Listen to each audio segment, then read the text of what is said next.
I'd like to welcome you all here to hear my talk on iodine. I've been involved in an iodine project with my mentor, Dr. Abraham, for about 8 years now, and I'm on my 4th edition of my book, Iodine, Why You Need It, Why You Can't Live Without It. The research on iodine is growing at exponential bounds, and I have found iodine to be the single most important substance that treats a variety of illnesses and helps people achieve their optimal health, more so than any other substance that I've been involved with in holistic medicine over the last 16 years. So today we will run through the highlights of iodine, how you can use it, how it can help you achieve your optimal health, and why everybody needs to really take a critical look at iodine, and how important it is for your family to ensure that they have adequate iodine levels.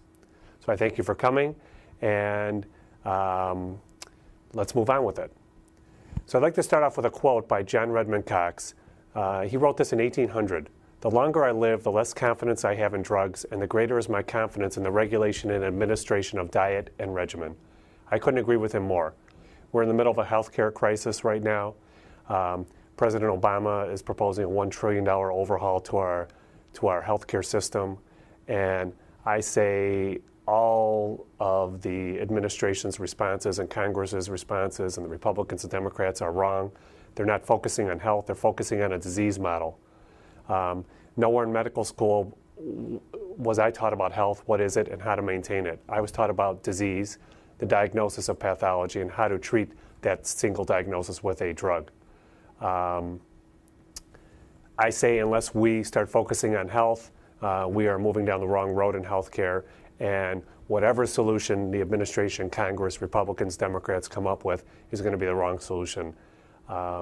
So this lecture will be about health, how to optimize it, how to maintain it, and specifically focusing on iodine. So this is my newest book, Iodine, Why You Need It, Why You Can't Live Without It. It's in its 4th edition, and I put in there the highlights of iodine and why it's become such an important part of my practice, and I'm sure you'll find the information very useful for your personal lifestyles. So this was my professor in medical school, Professor Vader, and I was always taught in medical school, just like he's saying on the slide, don't take iodine. Under any conditions, you don't need iodine. If you take iodine, you're going to precipitate a thyroid problem. If you have a thyroid problem and taking iodine, you're going to make that thyroid problem worse. Now, I was scared of iodine when I finished medical school, and I didn't want to use it, and I thought there was enough iodine in salt. But boy, was I taught the wrong information about iodine. There's not enough iodine in salt.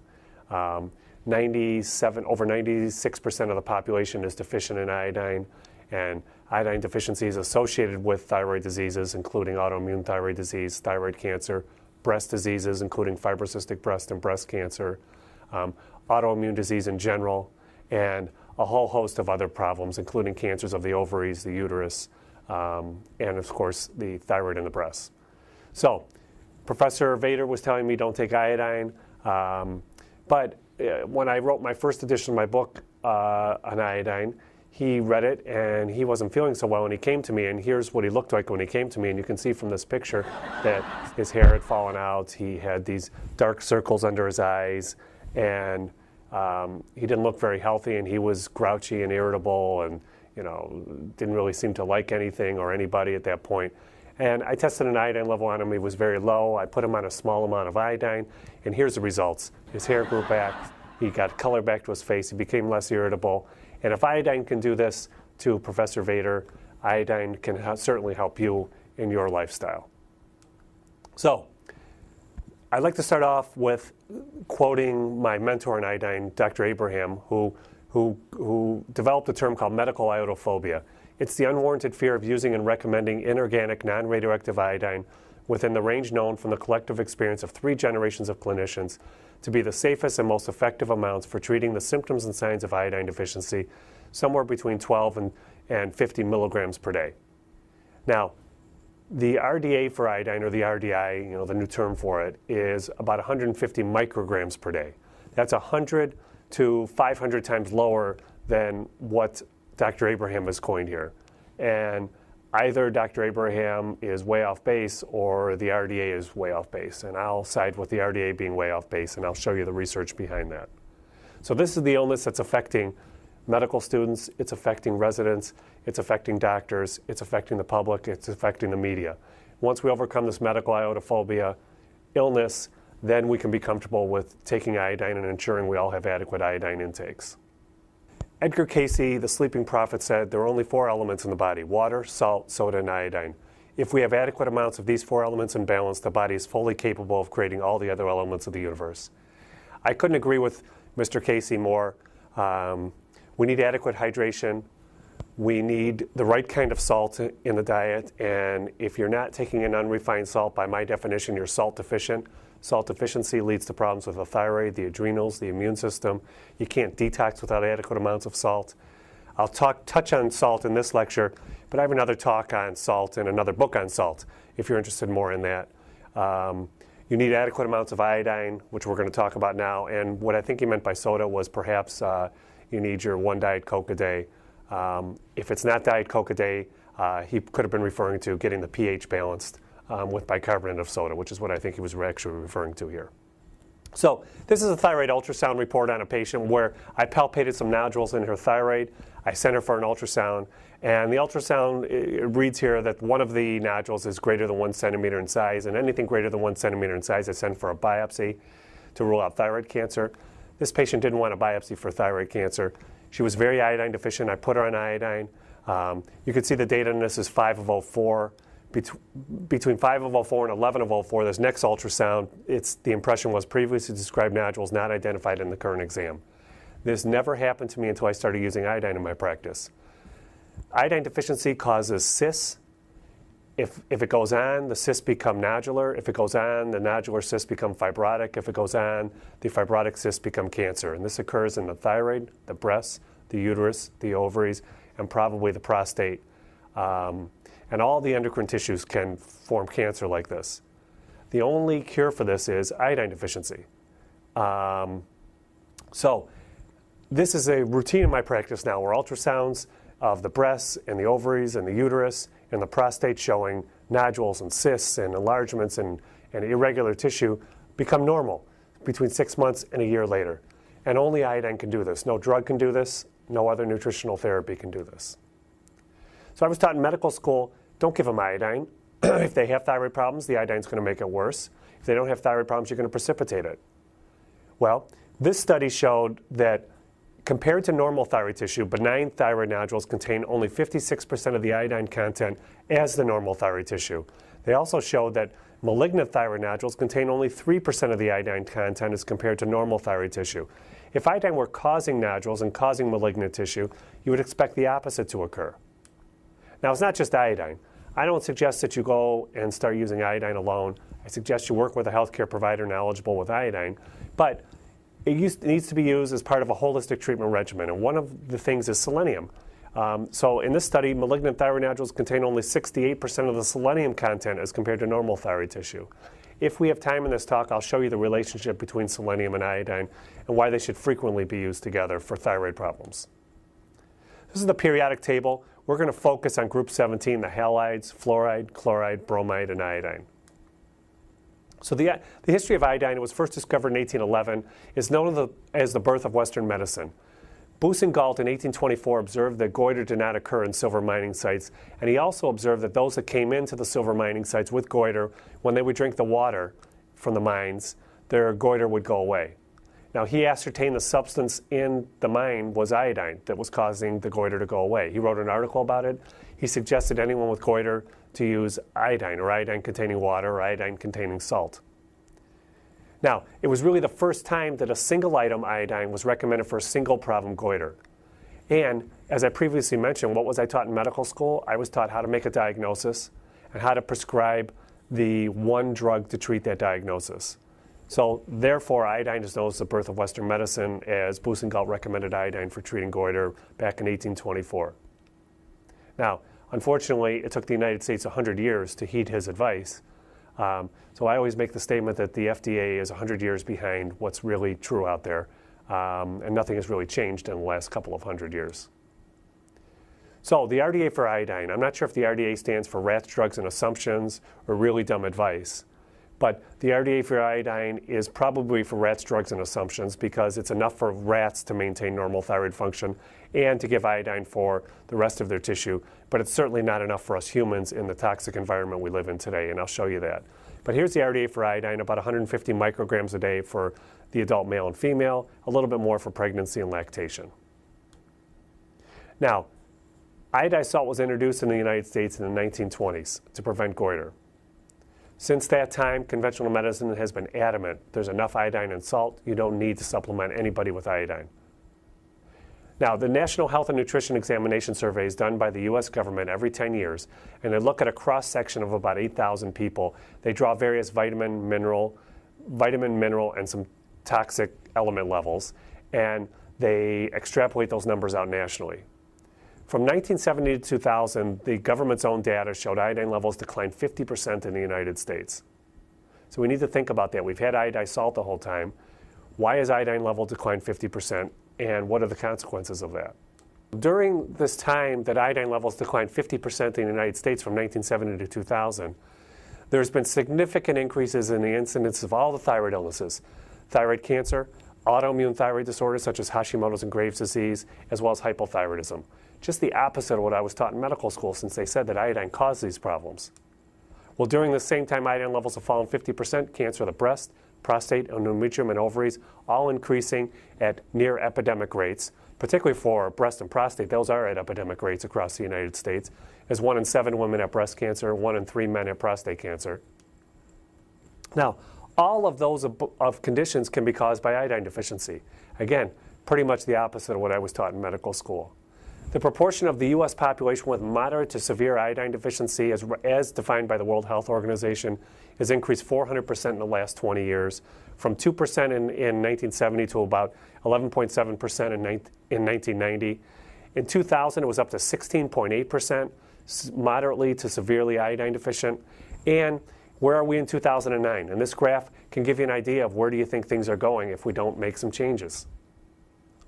This is why I think the healthcare plan is just doomed to fail. We're missing the basic tenets of healthcare, which is diet and exercise, and nutritional support for the body. So this is an article from Family Practice News, a recent article. Many pregnant women may be deficient in iodine. So the authors go through these studies that I've just quoted for you, and they make a claim that more than 70% of women with access to dietary iodine may remain at risk for unrecognized iodine deficiency during pregnancy. I'll show you that this unrecognized iodine deficiency risk is leading to lower IQ scores, more ADD, more health problems in our children, and it's going to compound the problems as they age. So, this was a fairly new study, and what the authors did was look at 3 groups of children. Group 1 were supplemented with iodine at 200 micrograms per day, which is the RDI for iodine for pregnancy. And they were supplemented at 200 micrograms per day at 4 to 6 weeks of gestational age, so the mothers were just pregnant. Group 2, the mothers were supplemented with the same amount of iodine at 12 to 14 weeks of gestational age, so the second trimester. Group 3, they were not given iodine supplementation during the whole gestation. They were supplemented with the same amount of iodine after delivery. All the children were given a neurocognitive evaluation at 18 months of age, and all the mothers were supplemented with iodine until the end of lactation. So here's the data on this study. Group 3 we'll start with first. These were the group of women not supplemented with iodine until after pregnancy. You can see from this slide that the first and the second columns, less than 0.82 thyroid hormone, make up about 40%. So about 40% were moderately low in thyroid hormone in these babies that were not supplemented with iodine. So on this next slide, you can see that none of the group 2 mothers who were supplemented with iodine after the first trimester had low levels of thyroid hormone. And here's the group 1, and none of them were also low in thyroid hormone. In fact, they were better than the group 2. So you could see the earlier the mothers were supplemented with iodine, the better the baby's thyroid hormone was. Now, the more important graph is this one, the mean IQ. And you could see from group 1 to group 2 to group 3, the decline in IQ, the later iodine was given in pregnancy. Now, group 1 has a normal IQ, or slightly above normal, it's over 100. Group 2, over 90. Group 3, they were very low in IQ, and these people are going to have big trouble through the life. They're going to have trouble maintaining jobs, they're going to have trouble getting through school, and they're going to be more likely to be in the public dole. So the earlier you take iodine, the better the baby's IQ is going to be. It's important to ensure we have adequate iodine intake in our youth, before women are pregnant, and even in our kids, before they start reaching adolescence and maturity. Now, the authors summarize this by saying a delay in 6 to 10 weeks of iodine supplementation of slightly low thyroid mothers at the beginning of gestation increases the risk of neurodevelopmental delay in the progeny. So what the authors are saying is we need to supplement people with iodine before they're pregnant. So why look at iodine? Its deficiency is a worldwide problem. Its deficiency causes mental impairment, reduced intellectual ability, ADD, autism, goiter, infertility have been associated with low iodine, as well as increased risk of all the hormonal-based cancers, breast, prostate, endometrium, ovaries, as well as other cancers of the body. The newborn thyroid gland only holds a 24-hour reserve of iodine. Therefore, fresh sources must be supplied in the diet. Where's a newborn going to get iodine from? He's going to get it from his mother if she's breastfeeding, or he's going to get it from formula. There's not enough iodine in formula, and I'll show you that most mothers are deficient in iodine. Now, breast milk iodine. 47% of women sampled may be providing insufficient iodine to meet the infant's requirements. This was a recent study. Here's another study. 13 breastfeeding women were looked at. 12 of 13, 92% had inadequate iodine in the breast milk. This was done in the US. This was done recently. 69% of the breast milk samples were high in a substance called perchlorate. Perchlorate is a byproduct of rocket fuel and some other manufacturing processes. Right now, the companies that make perchlorate just dump it into our water supply. It's all over the place. Perchlorate has been found on crops irrigated with perchlorate-laden water, which is usually Southern California and the Colorado River Basin. That's pretty much where we get all our winter vegetables and winter fruit supply from. And they've shown that these vegetables and fruit have been high in perchlorate. Between 1965 and 1980, the U.S. milk iodine content increased by 300 to 500%.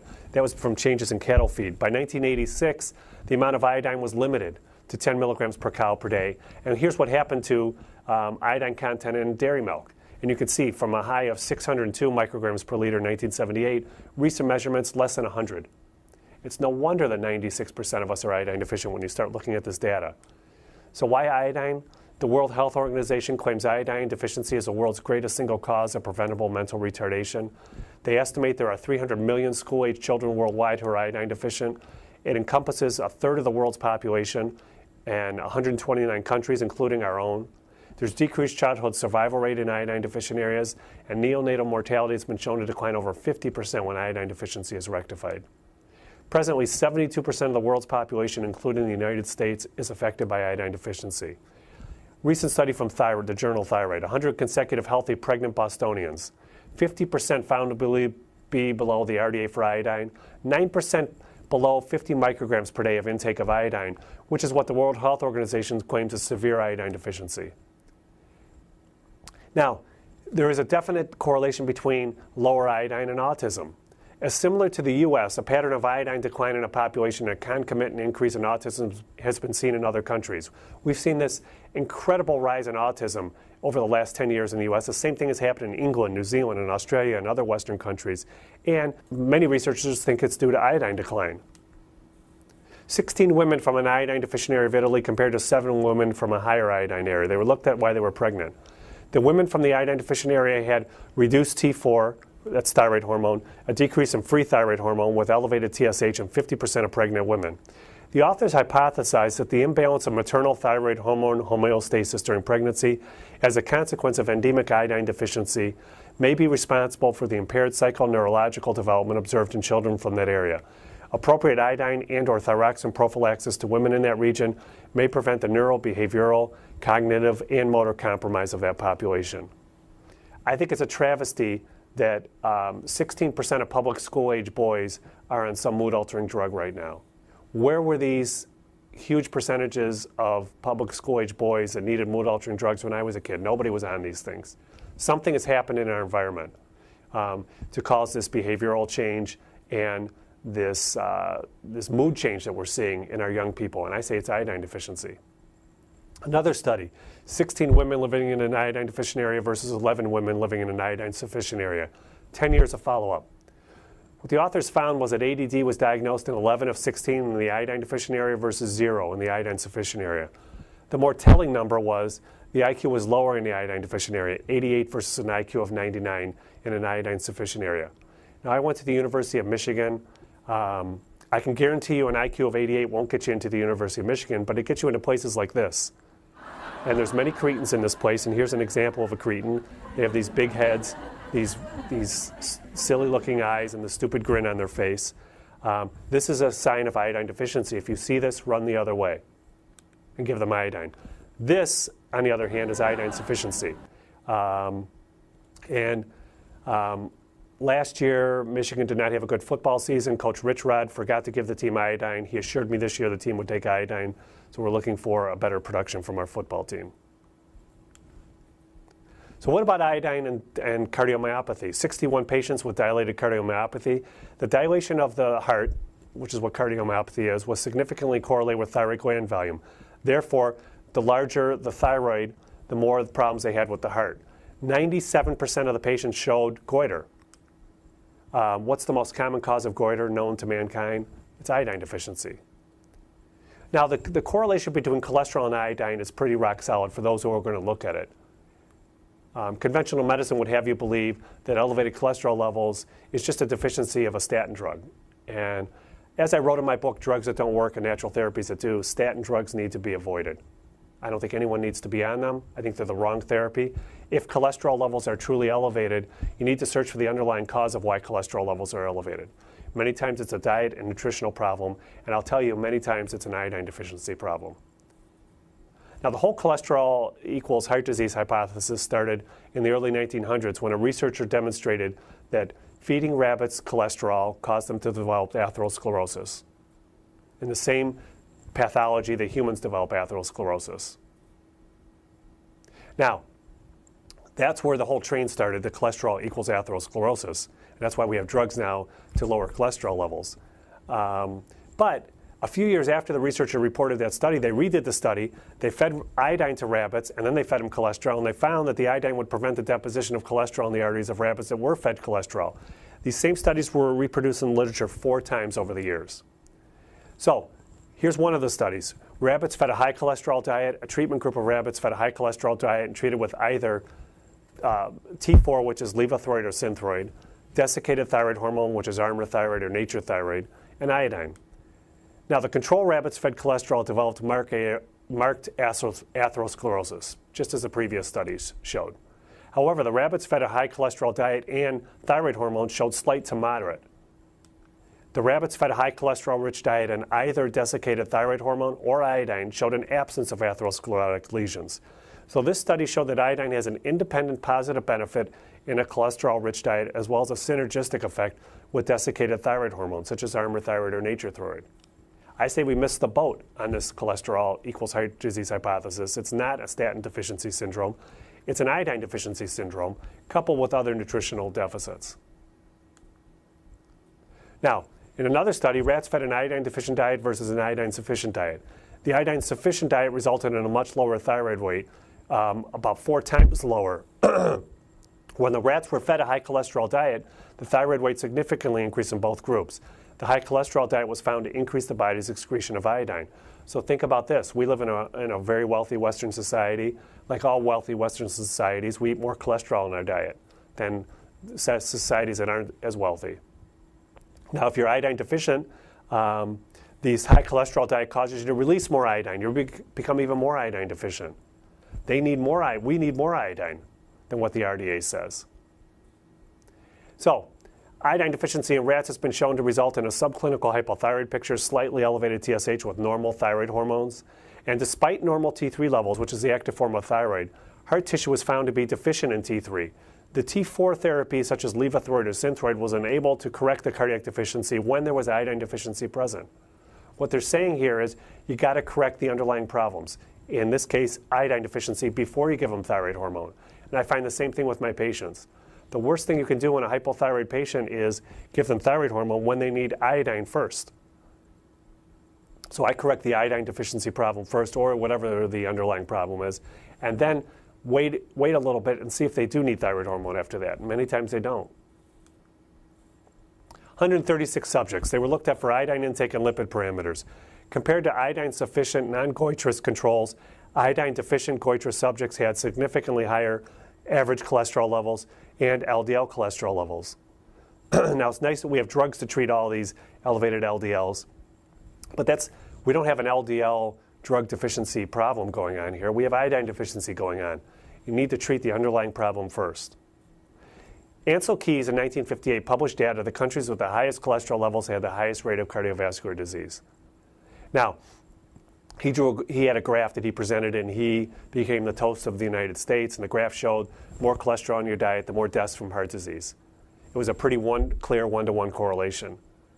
However, he manipulated the data, and I describe this more in my Drugs That Don't Work book, if you're interested in more about this.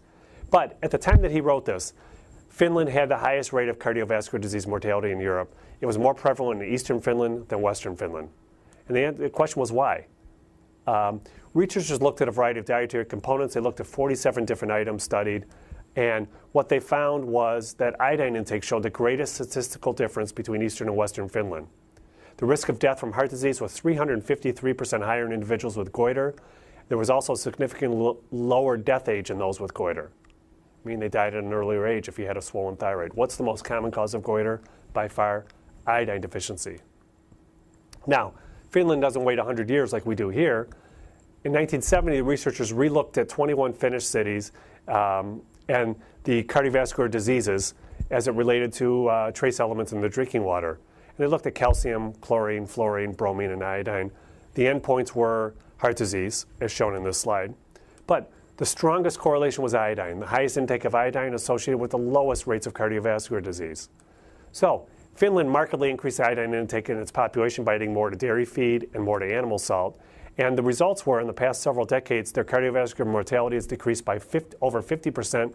Life expectancy has increased by 5 years. Finland currently has the highest iodine intake of any European country. That's what we should be doing here. So let's look at a recent study, 2009, on iodine and lipid profiles. 262 children were studied in Morocco. They were studied from an iodine deficient area. They all had slightly elevated TSH, still in the normal range, but slightly elevated. They were given 400 milligrams of iodine orally. Remember, that's way above the RDA for iodine. And after 6 months of taking this single dose of iodine, they found the TSH came down into much better normal ranges. The C-peptide level improved. Now, the C-peptide level is a measure of insulin release in the body, or we use this as a marker for diabetes. And their lipid parameters, the LDL over HDL ratio, fell from 3.3 to 2.4 in these children. So the author summarized this by saying correction of iodine-associated subclinical hypothyroidism improves the insulin and lipid profile and may reduce the risk for cardiovascular disease. I couldn't echo it anymore. We need to look at the underlying problems with cardiovascular disease. It's not a statin deficiency syndrome. And many times it's an iodine deficiency syndrome and other nutritional problems. Now, what about prenatal vitamins? I told you women need to be treated with iodine before their pregnancy. So the babies will develop with normal iodine levels and develop normal brains. Well, you would think prenatal vitamins would have iodine. Here's a headline from Family Practice News within the last few months. Most prenatal multivitamins lack adequate iodine. This gentleman heard my lecture, Mr. Pyle, and he was in the Army, and he says, golly, how could that be? And hopefully you're saying the same thing to yourself. How could most prenatal vitamins lack iodine? Only 28% of prescription prenatal vitamins presently contain iodine. The average iodine content of the iodine-containing prenatal vitamins was found to be below the RDA for iodine. And of the prenatal vitamins that do contain iodine, only 15% have more than 150 micrograms, which is the RDA for iodine per daily dose. I say it's a public health disaster that's unparalleled and ongoing, and nobody seems to want to stop it. Yet they want to push this healthcare trillion-dollar overhaul through when this would cost pennies compared to that. So, iodine, it's a fabulous substance for elevating pH. it's a great alkalinizing substance. The sicker somebody is, generally the more acidic they are. Taking iodine can elevate your pH. An elevated pH or normal pH helps you absorb minerals better, helps you absorb vitamins better, helps your metabolism better, helps you feel better, helps you with energy production. I check pHs on my patients all the time. Its deficiency causes intellectual deficiency, goiter, hypothyroidism, autoimmune thyroid illness, thyroid cancer, as well as other cancers. It's necessary for the production of all the thyroid hormones, T4, T3, T2, T1. The 4, 3, 2, and 1 refer to how many iodine molecules are on that thyroid globulin hormone. It's necessary for the production of all the hormones of the body, the adrenals, the ovaries, the testicles. All the hormones of the body need adequate amounts of iodine. And iodine is also responsible for the formation of the normal architecture of the glandular tissue. That includes the breast, the thyroid, the ovaries, probably the prostate, even though the studies haven't been done. What about cigarette smoking, for those who smoke? Well, the problem with cigarette smoking is you get cyanide into your body. It's quickly metabolized to thiocyanate. Now, thiocyanate is a molecule that blocks iodine absorption into the glands of the body. And what they found in this study was the mean breast milk of iodine was nearly 4 times higher in non-smokers as compared to smokers. And I've been telling you, most people are iodine deficient. Now I'm telling you smokers are 4 times lower than non-smokers, and everybody's deficient. So, the most misunderstood nutrient, iodine. Its trace element is found in small amounts in the human body. It's usually found in seawater and sea organisms such as seaweed. And the soil near the ocean can contain large amounts of iodine. Therefore, plants grown in iodine-containing soil will have adequate iodine levels. And we know iodine combined with salt when we get iodine salt. So the therapeutic actions of this most misunderstood nutrient is that it is a wonderful alkalinizing agent. It has antibacterial properties. In fact, no bacteria has been shown to be resistant to iodine. It has anti-cancer properties. It can turn cancer cells from rapidly dividing cells that don't stop to normal cells that have a life cycle and die. No fungus has been shown to be resistant to iodine. No parasite has been shown to be resistant for iodine. No virus has been shown to be resistant for iodine. Also, it's a great detoxifying agent for mercury, aluminum, arsenic, bromine, fluoride, plus other things. And it's a wonderful mucolytic agent. Not bad for the most misunderstood supplement that all medical students, all physicians are pretty much told don't prescribe. Of course, they're told don't prescribe and nobody needs it, but nobody's checking levels either. But that's another story, and we'll get to checking iodine levels. So this person is Doc Brown. He was a very smart man. He built a time machine a few years ago, and he says, great Scott, maybe we should all be using iodine. I couldn't agree with Doc Brown anymore. So what are the conditions treated with iodine? Here's a who's who of who's not feeling well and why we need, why President Obama is proposing $1 trillion overhaul for our health care. All these conditions on this slide can be related to iodine deficiency. ADD, asthma, atherosclerosis, all the breast diseases, cancer of the breast, the ovaries, the prostate, the thyroid, cerebral palsy, COPD, diabetes, Dupuytren's contracture, excess mucus production, hypertension, infections, keloids, all the liver diseases, nephrotic syndrome, ovarian cysts, parotid duct stones, Peyronie's, preeclampsia, sebaceous cysts, all the thyroid disorders, hypothyroid, autoimmune, as well as thyroid cancer. Not bad for one most misunderstood nutrient. So, iodine's not very soluble in water, and Lugol in 1829 found that when potassium iodide was added to water, it increased the solubility of iodine. He came up with Lugol's solution, 5% iodine and 10% potassium iodide in distilled water. 2 drops of Lugol's contain about 12.5 milligrams of a combination of iodine and iodide. He developed this in the early 1800s. Lugol solution, it was widely used in medicine and just in people in general in the 1800s and early 1900s.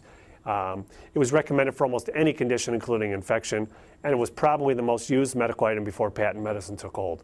Once patent medicine took hold after World War II, Big Pharma really had no use for iodine since it was such a cheap substance and couldn't be patented.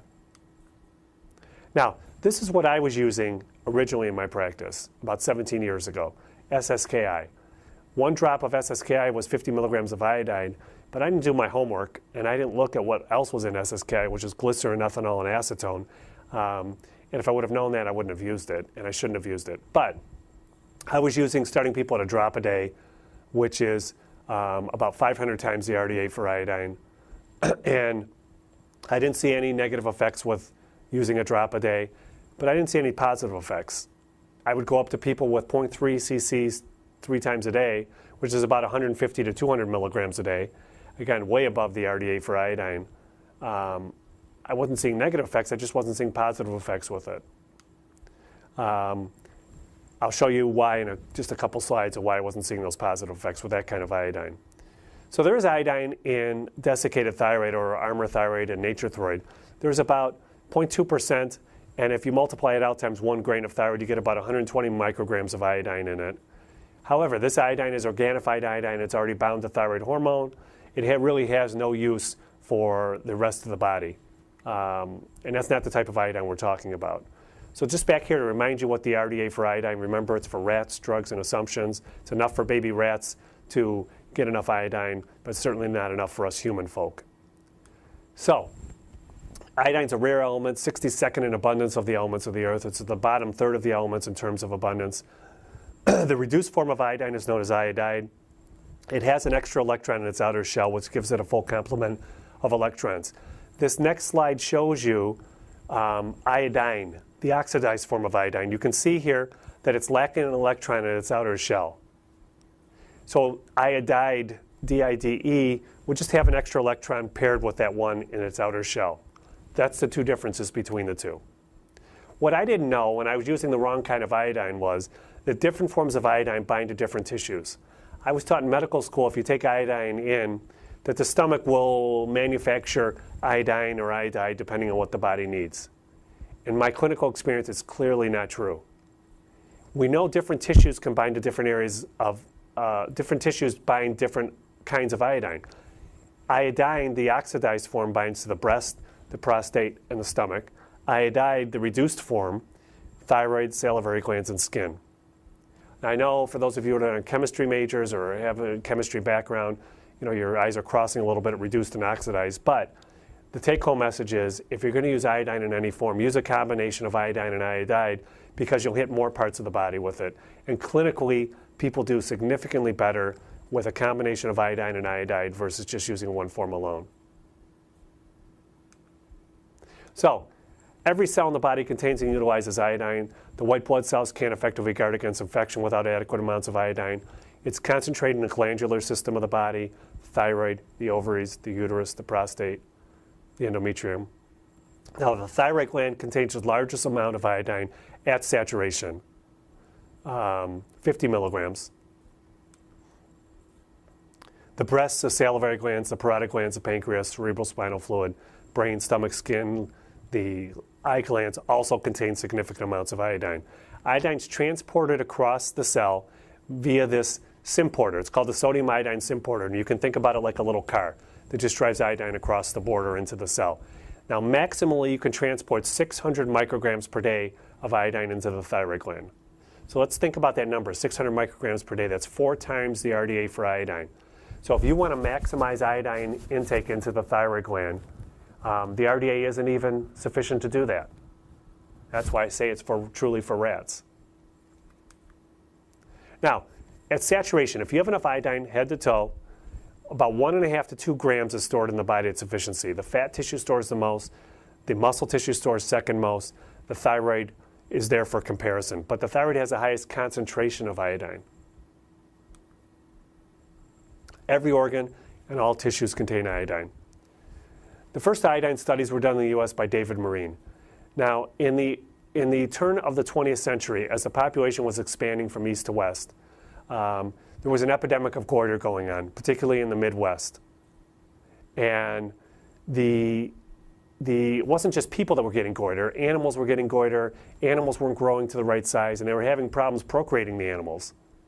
So the US government was beginning to worry that the population was going to outstrip the food supply as we expanded from east to west.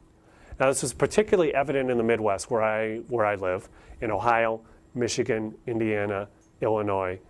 And David Marine was a medical student who wrote a paper on iodine, and he became the de facto expert on iodine. the government called him in to look at the animal population and the animal problems with goiter and not procreating correctly. So he knew about the earlier studies from Boussingault in the 1800s, and he put various amounts of iodine in animal feed, and he looked at the results of the animals. And what he found was a certain amount of iodine would prevent goiter. The animals would grow to the right size, they would procreate correctly, and he published an article on it. And the government asked him to look at people, because people were suffering from goiter at epidemic rate. His first study was Akron, Ohio. Why did he choose Akron, Ohio? Well, number one, that's where he was from. But number two, 56% of school-age girls had goiter at the turn of the 20th century in Akron, Ohio. There was a higher incidence of puberty. The reason there was a higher incidence of puberty was the first tissue that forms at puberty is breast tissue. The breasts have a high concentration of iodine, just like the thyroid and just like the ovaries do. And at puberty, a girl's iodine requirements go through the roof compared to a boy's because the boy doesn't have as much breast tissue and doesn't have as much iodine requirement. There was a 600% increase in goiter in girls versus boys at the turn of the 20th century in Akron, Ohio. So David Marine set up two groups of school-age girls. A control group of 2,300 students, no iodine was given. A treatment group of 2,100 students, 9 milligrams of iodine averaged daily for 2.5 years. What side effects did he report with over 100 times the RDA for iodine? None. What did he find? Look at the control group studies. 22% goiter, the treatment group 0.2% goiter. Now, Marine quickly repeated those studies in Michigan, found the same results. Within a few years, they introduced iodized salt to the Midwest. 4 years later, goiter decreased by 75%. The United States quickly added iodine to salt for the rest of the country. It was hailed as the first public health miracle, which it was. Adding iodine to salt caused goiter rates to markedly decline. And really, the end of the interest in iodine came about because of this. World War II came, then patent medicine took hold. Iodine was an inexpensive, non-patentable substance, and everybody thought we were getting enough in salt because people weren't getting goiters anymore. Here's a map of World War I recruits, about 1917 or so. And you could see the whole country is suffering from an iodine deficiency problem. And the black is the worst, but really from east to west, north to south, the whole country is suffering from an iodine deficiency problem because everyone's got goiters. And these were mostly men, so this wasn't even reflective of the women. This has been going on a long time in our country. So how do you adjust iodine? It's not very common in most foods. It is in some ocean foods and ocean fish and sea vegetables. It can be found in food products if iodine is added to the food source, such as salt. So it took the U.S. nearly 100 years to add iodine to salt, to follow Boussingault's recommendations. Now, what about iodized salt? It has 74 micrograms of iodide per gram of salt. It's a very cost-effective way to prevent goiter. However, I say it's inadequate to provide for the body's need for iodine. And this study really proves it. It's done by Pittman. It was done in the 1960s. He looked at two groups. Group 1 had iodized bread. Group 2 had iodized salt. They were both given 750 micrograms per day of iodine in both groups. And from that amount of iodine coming in, you would expect the serum level, when they do a blood test, should be about 17 micrograms per liter. But what Pittman found was that in the blue is the expected, which was pretty close to 17 micrograms per liter. The bread group came up right where it should, so people got enough iodine from bread. Look at the salt group. Only 10% of the iodine in salt is bioavailable. Salt's not even the best way to get iodine in the body. So, why? Could it be from competitive inhibition by chloride in salt? Very doubtful. Our body has grams and grams of chloride that we use to pump, to fuel pumps, to make energy. We need chloride in our body. I don't think that's doing it. But there's other things in iodized salt that are a problem. Ferrocyanide, there's chlorine in it. I talk about this more in my book, Salt Your Way to Health, and in my lecture on salt. But once you learn about iodized salt as a poor substance, a devitalized substance that should be avoided in our diet, who would still recommend iodized salt? Unfortunately, there are many doctors who do to get your iodine in. And here's three of them, Drs. Howard, Dr. Fine, Dr. Howard. But if we toss Drs. Howard, Dr. Fine, Dr. Howard out of the mix, and you start learning about salt, you'll realize that you need to add iodine to your diet and take in unrefined salt. Here's my book, Salt Your Way to Health. Again, I reiterate to you, If you're not taking an unrefined salt, you are salt deficient, and it's very hard to maintain your optimal health when you're salt deficient. So just to remind you, iodine levels have fallen 50% in the United States over the last 30 years. Just as Ricky asked Lucy what happened, you should be asking yourself what happened and what are the consequences of this. Well, during that time, iodine levels have fallen 50%. We've had increases in all the thyroid illnesses, as well as cancers of the hormone-sensitive tissue, the breast, the prostate, endometrium, and ovaries, and all those conditions can be caused by iodine deficiency. At our office, the first 250 patients that I tested, 94.7% tested significantly low in iodine. Here's where the first 24. You can see here that 2 people met sufficiency above that red line. Now, one of them was my nurse, Denny, number 5. We're going to talk about her, but 2 out of 24 met it. Here's the next 26, 0 out of 26. That means 2 out of 50, which is about 96%, were severely deficient in iodine. Now we've tested over 4,000 patients. By the end of this year, we'll be over 5,000 patients. And our results have shown 96.3% have tested low via urine and or serum testing. It's consistent. Almost everybody's low in iodine, unless you're taking iodine. So why? Well, the soil's deficient in iodine. It's known to be deficient in the Midwestern areas and mountainous areas, and that's from glaciers, deforestation, and forest farming techniques. But the main reason is pollution. Pesticides and insecticides contain bromide and fluoride and chlorine, which all inhibit iodine. It's a national and a worldwide problem. There's not much iodine in food, as shown in this slide. So hopefully by now, again, we've seen this slide a few times now, the 50% decline in iodine levels. Why has it happened? So why are people iodine deficient? Well, people don't use salt. Number one, they're all afraid of getting hypertension. We've been conditioned that salt equals hypertension, which is the farthest thing from the truth. Even refined salt does not cause hypertension in the vast majority of people, but unrefined salt certainly doesn't, and I use unrefined salt to treat hypertension. But less than 50% of U.S. households use iodized salt. It's probably less than 30%. Radioactive iodine use in medicine can only work in an iodine deficiency state. Chemical exposures. This is the main reason people are deficient in iodine and more deficient, and why we require more iodine. They're called goitrogens, the bromine, chloride, and fluoride. They're in drugs that contain fluoride and bromide.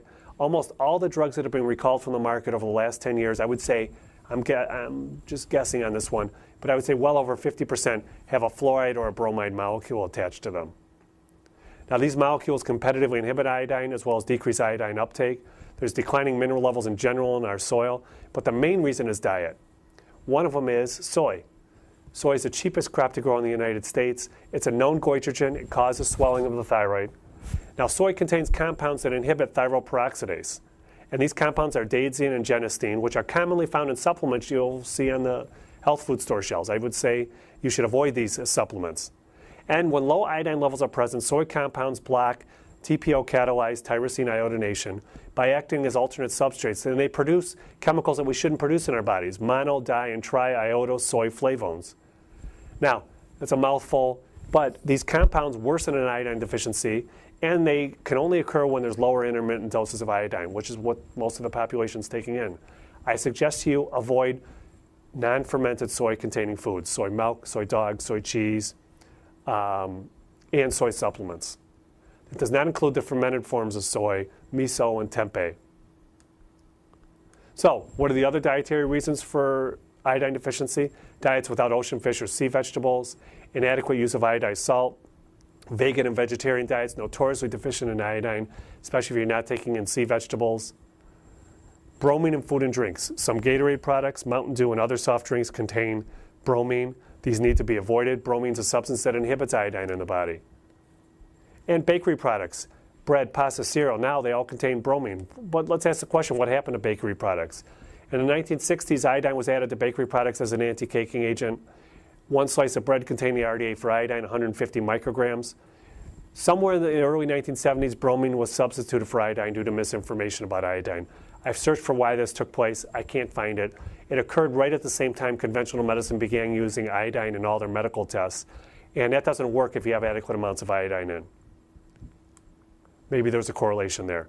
But what did the substitution of bromine for iodine in the early 1970s do? And they substituted it in breads, pasta, cereal, all the products made with flour. Well, it creates a double whammy in the body. It worsened an iodine deficiency problem already present in the United States, adding competitively inhibited iodine in the body by adding a goiter bromine to bakery products. I say it's the most asinine act amongst many in the history of the food industry. So this gentleman saw my lecture. He's the CEO of Bubba Gump Shrimp Company and a very wealthy man who self-made multimillionaire. And he says, stupid is as stupid does. What do you expect when we make our population iodine deficient and then we throw in these toxic goitrogens, bromide, fluoride, chlorine, and soy into our diet? We're going to make things worse. What about bromine? It's a toxic substance with no known value in the body. It's in the family of halides. All those halides compete with one another for absorption and receptor binding. And we know that bromine interferes with iodine utilization of the thyroid as well as other areas of the body. It's a known goitrogen. It's known to bind to wherever iodine binds to, the breast, prostate, the thyroid. Now, we had a patient who was doing very well, was sick when we first saw her. She was doing great for a couple of years, and all of a sudden all her symptoms come back. She's fatigued, she's achy, brain fog, she gets anxious, and we can't figure out what's shifted in her. She saw my lecture, and I showed this slide. And this slide shows the different chemicals in a new car. The steering wheel has 3 parts per million bromine. The seat is 2.5% made of bromine. The shift knob, 333 parts per million bromine. It's all over these new cars. That's what that smell is. When you go into, when you sit into a new car, part of it is the chemical smell of bromine. She had just gotten a new car, and when her symptoms started. So she gave her car to her husband. She took the old car. We detoxed her. It took about 4 to 6 weeks. All her symptoms went away, and needless to say, I don't think she's going to be getting a new car in her lifetime. So the halogens, fluoride, chloride, bromide, iodine, these are all chemically related to one another in the same family. They can inhibit one another's absorption. They can bind to one another's receptors in the body.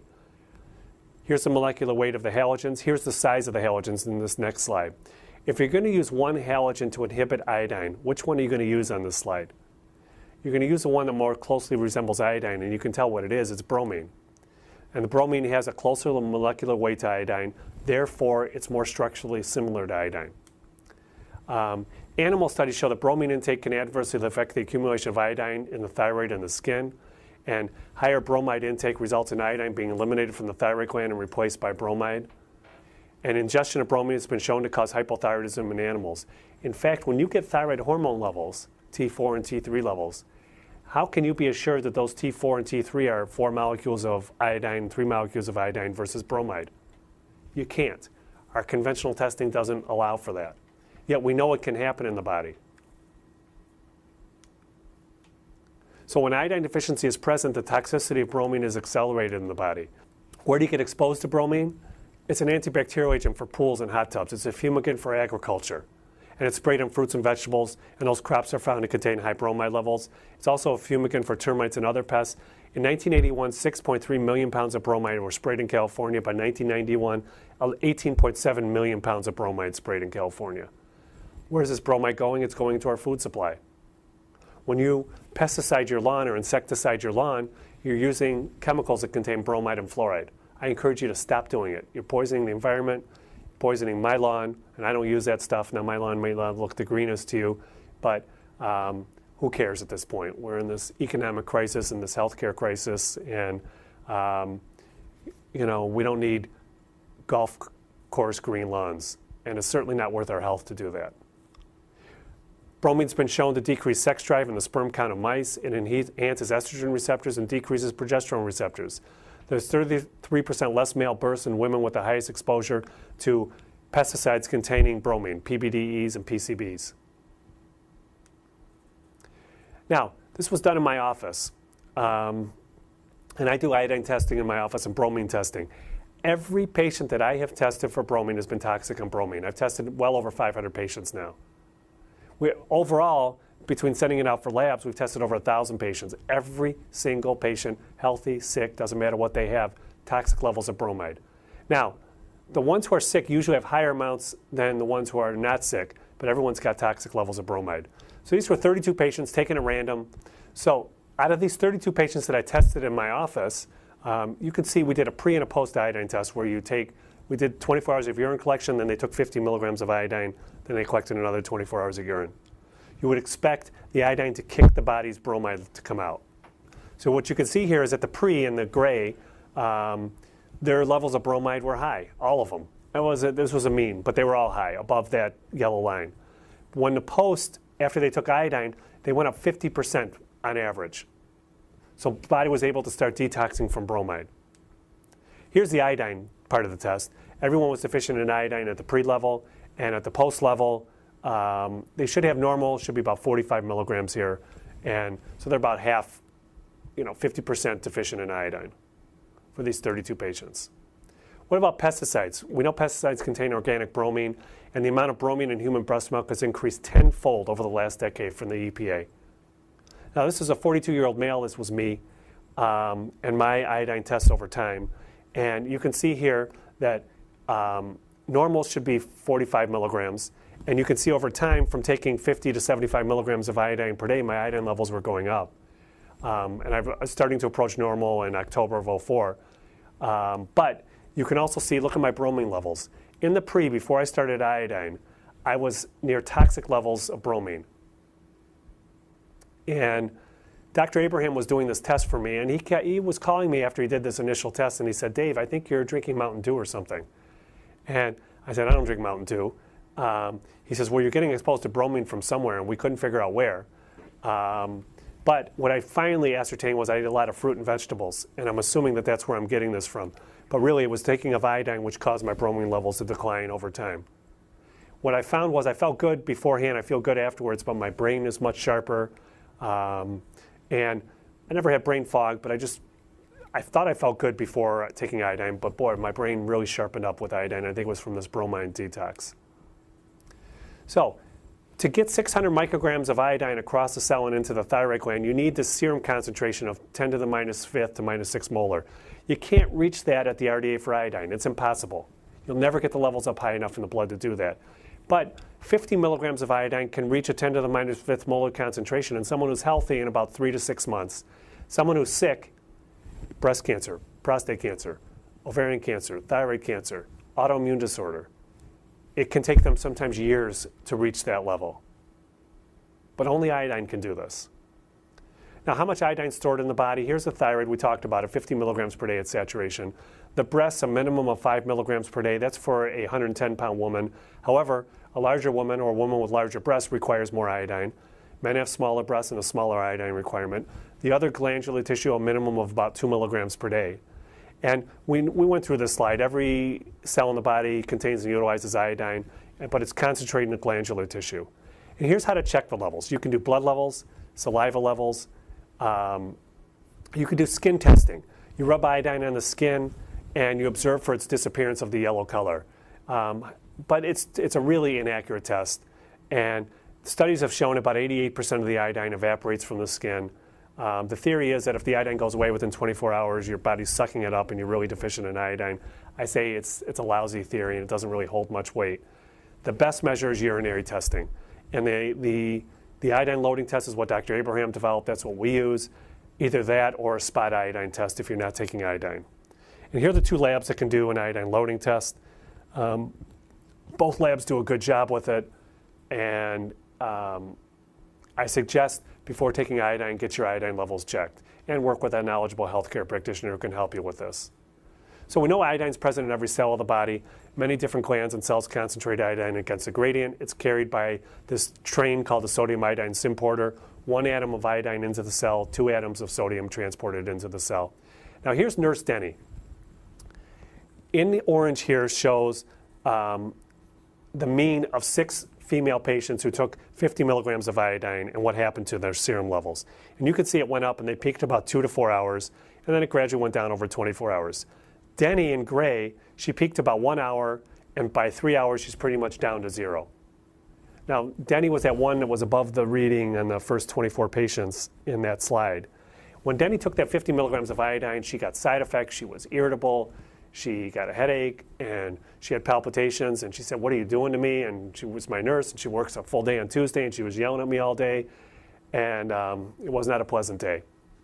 But here's why Denny was feeling so bad.